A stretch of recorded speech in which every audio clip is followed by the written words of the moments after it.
Bismillahirrahmanirrahim. Assalamualaikum warahmatullahi ta'ala wabarakatuh. Alhamdulillahirabbil alamin.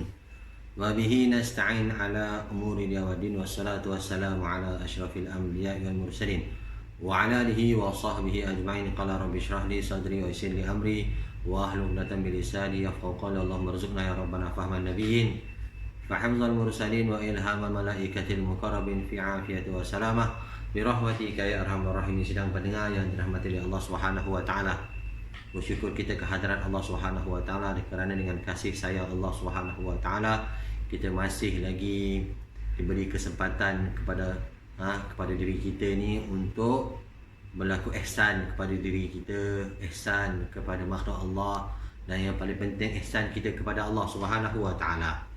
Allah Subhanahu wa taala melalui lidah Nabi sallallahu alaihi wasallam telah beritahu apakah itu ihsan, an ta'budallaha ka'annaka tara fa in lam takun tara fa innahu yaraka. Atau kama sallallahu alaihi wasallam, adalah kamu beribadat sembah Allah Subhanahu wa taala seolah-olah kamu lihat Allah.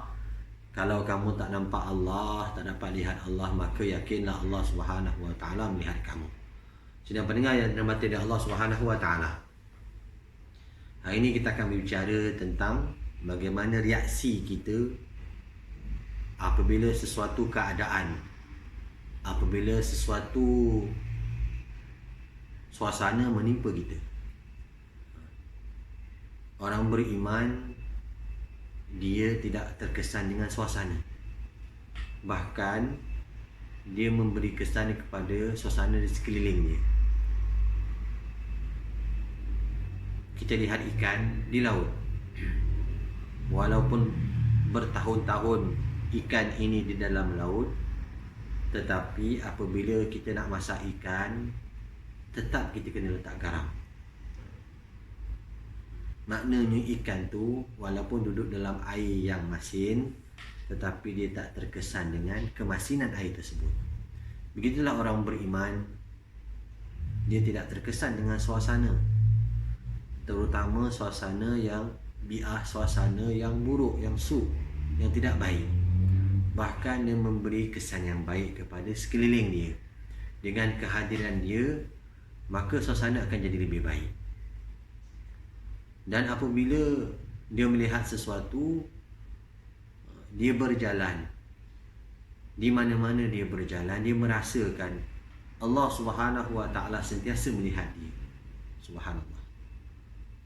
Hari ini kita lihat di mana-mana penguasa negara takut, maka mereka telah pasang CCTV di merata tempat untuk mengawal kecurian, untuk mengawal kesesakan lalu lintas, untuk mengambil gambar pesalah-pesalah laku dan sebagainya. Tapi untuk orang beriman, apabila mereka yakin bahawa Allah Subhanahu wa taala sentiasa melihat mereka, mereka tidak mampu melihat, mereka tidak mampu membuat dosa di depan ataupun di belakang manusia, sebab dia sentiasa diperhatikan oleh Allah Subhanahu wa taala. Allah Subhanahu wa taala sentiasa melihat dia. Kata ulama tauhid, kalau orang tu ada yakin pada dua sifat Allah ini. Apa yang pertama, Maha mengetahui Allah Subhanahu wa taala dan Maha melihatnya Allah Subhanahu wa taala, maka dia takkan mampu melakukan satu dosa pun, walaupun dosa di dalam hati dia. Allahu Akbar. Sebab Allah Subhanahu wa taala tahu apa yang berlaku zahir dan batin. Ma zahara minha wa ma batan. Allah taala mengetahui apa sahaja yang zahir dan apa yang dalam batin kita. Wallahu alimun bizati sudur. Allah Subhanahu wa taala alim. Alim ini bukan sekadar mengetahui, tapi benar-benar mengetahui apa yang ada dalam setiap hati kita. Allahu Akbar. Orang beriman, dia kena memberi suasana yang baik di sekeliling dia melalui percakapan dia. Kita kena bercakap tentang perkara yang baik-baik. Setiap perkataan kita ini akan dihitung oleh Allah Subhanahu wa taala. Hari ini kita begitu berani berkata-kata tentang semua perkara, dan kita seakan-akan tidak yakin bahawa setiap lafaz perkataan kita akan dihisab oleh Allah Subhanahu wa taala.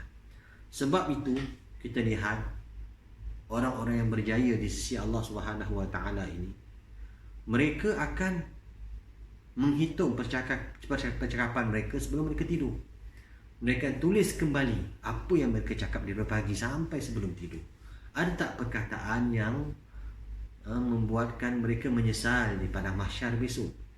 Ada tak perkataan menyebabkan mereka ni tersungkur ke lembah syirik? Ada tak perkataan yang menyebabkan mereka ini akan menyesal dan menyesal dan menyesal? Dan dia akan lihat berapa banyak perkataan yang baik dan berapa banyak perkataan yang buruk. Jadi dalam sesi yang pertama ini, saya menyuruh pada diri saya, segala perkataan yang baik ini akan memberi manfaat pada kita, anak-anak kita, isteri-isteri kita. Apa yang kita cakap ini akan memberi manfaat pada mereka. Daripada mana anak kita belajar perkataan yang tidak baik? Daripada kita. Kalau kita bercakap perkara yang baik-baik di rumah kita, maka orang di sekeliling kita akan cakap perkara yang baik. Perkataan ini satu tanggungjawab yang perlu kita jawab depan Allah Subhanahu wa taala kalau kita bicara perkara yang tidak baik. Sedang pendengar yang dirahmati oleh Allah Subhanahu wa taala, dalam Al-Quranul Karim Allah Subhanahu wa taala beritahu, A'udzu billahi minasyaitonir rajim, wa lanabluwannakum bisyai'in minal khaufi wal ju' wa naqsin minal amwali wal anfusi was samarat wa basyiris sabirin alladzina idza asabatuhum musibatun qalu inna lillahi wa inna ilaihi raji'un. Allahu akbar. Allah Subhanahu wa taala akan menguji seseorang itu dengan kekurangan harta ataupun kesusahan pada dirinya. Dan berita gembiralah bagi mereka yang sabar.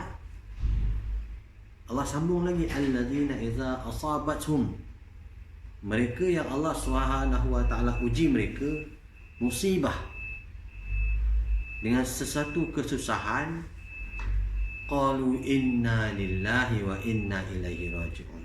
Kami ini milik Allah dan kami akan kembali kepada Allah Subhanahu wa taala. Percakapan ini, reaksi ini yang Allah Subhanahu wa taala mahu daripada kita. Allah Subhanahu wa taala mahu apabila sesuatu halat keadaan datang kepada kita, kita kembali pada Allah Subhanahu wa taala. Orang beriman yakin bahawa setiap perkara datang daripada Allah Subhanahu wa taala. Kesusahan diberi kepada kita untuk kita lebih dekat dengan Allah Subhanahu wa taala. Kesenangan datang kepada kita untuk kita belajar bersyukur kepada Allah Subhanahu wa taala. Sedang pendengar yang dirahmati Allah Subhanahu wa taala, mudah-mudahan perkongsian kali ini memberi peringatan pada diri saya untuk menjaga lidah kita. Kata Nabi sallallahu alaihi wasallam, mafhum hadis, mereka yang menjaga dua perkara. Satu, antara dua tulang rahang dia, dan yang kedua, antara dua tulang peha dia, maknanya kemaluan dan lidah, maka aku akan jamin syurga untuk dia. Moga Allah Subhanahu wa taala beri taufik pada saya yang bercakap, untuk kita saya sendiri dapat menjaga lidah saya, dapat menjaga kemaluan saya daripada perkara-perkara yang menyebabkan penyesalan di yaumil mahsyar besok. Semoga Allah Subhanahu wa taala beri taufik pada sidang pendengar untuk menyampaikan apa yang kita kongsikan pada hari ini. Wabillahi taufiq wal hidayah. Wassalamualaikum warahmatullahi taala wabarakatuh.